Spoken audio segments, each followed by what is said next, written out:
কালবৈশাখীর চরম নির্মমতা দেখল খাগড়াছড়ির দীঘিনালার মানুষজন। 7 মিনিট স্থায়ী এই ঝড়ে লণ্ডভণ্ড হয়ে গেছে বাড়িঘর, উপড়ে গেছে গাছপালা, হেলে পড়েছে বিভিন্ন সরঞ্জাম। তাণ্ডব চালিয়ে দ্রুত ঝড় থেমে গেলেও শুরু হয় শিলাবৃষ্টি। মুহূর্তেই শিলাবৃষ্টিতে চারিদিক ছেয়ে যায়। রাত 2:45টার দিকে হঠাৎই কালবৈশাখী ঝড়ের সাথে ব্যাপক শিলাবৃষ্টির প্রকোপে ঘুম ভাঙে লোকজনের।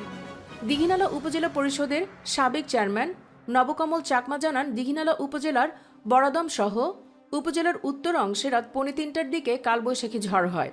ঝড়ে লণ্ডভণ্ড হয়ে গেছে বাড়িঘর, সেই সাথে ছিল ব্যাপক শিলাবৃষ্টি। এতে আম সহ ফসলের ব্যাপক ক্ষতি হয়েছে।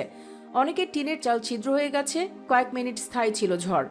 শুধু খাগড়াছড়িই নয়, আজ দেশের বিভিন্ন অঞ্চলেই দেখা যেতে পারে কালবৈশাখী ঝড়। সেই সাথে বজ্রপাত আর শিলাবৃষ্টির শঙ্কাও থাকছে। প্রিয় ভিউয়ার্স, আল্লাহ আমাদের সব ধরনের বিপদ থেকে হেফাজত করুন। আমিন লিখে কমেন্ট বক্সে জানিয়ে দিন আপনাদের মূল্যবান মতামত। ভিডিওটি ভালো লাগলে লাইক ও শেয়ার করুন, আর আমাদের চ্যানেলে নতুন হলে সাবস্ক্রাইব করে সাথেই থাকুন। ধন্যবাদ সবাইকে।